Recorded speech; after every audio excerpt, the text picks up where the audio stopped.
Hello बच्चों, let's see this question. The question says syncytial theory explain. हमें यहाँ पे चार ऑप्शन दिए हैं। पहला है फॉर्मेशन ऑफ कॉइलम, सेकंड है सिमेट्री ऑफ एनिमल, थर्ड है origin of life and last is the origin of metazoa. चलिए स्टार्ट करते हैं अपने की कंसेप्ट के साथ और जानते हैं। सबसे पहले हम थ्योरी के बारे में जानते हैं कि सिंक्टियल थ्योरी किस बारे में एक्सप्लेन यहाँ पे करती है। तो जो हमारी ये थ्योरी है ये पर्टिकुलरली बताती है कि नर्वस सिस्टम के बारे में इसने एक्सप्लेन किया है। नर्वस सिस्टम के बारे में यहाँ पे थ्योरी ने एक्सप्लेन किया है और यहाँ पे कहा है कि पर्टिकुलरली अगर हम इसकी बात करें तो ये नर्वस सिस्टम जो है पर्टिकुलरली दैट इज यहाँ पे नर्वस सिस्टम और यहाँ पे एम्ब्रियो का केस लिया गया है इसे समझाने के लिए।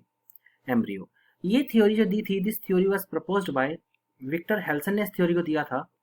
This theory is proposed by, ये थ्योरी जो दी गई थी विक्टर हेल्सन ने इस थ्योरी को दिया है।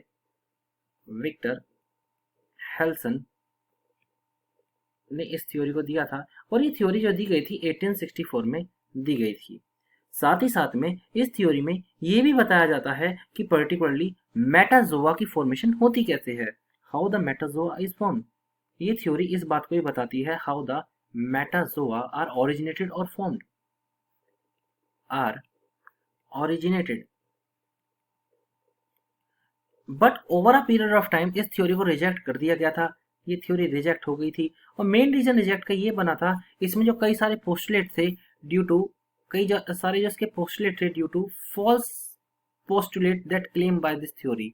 कई सारे पोस्टुलेट इस थ्योरी के फेक निकले, फॉल्स निकले, that claim by the theory, जो थ्योरी जो थी क्लेम कर रही थी बाय द थ्योरी।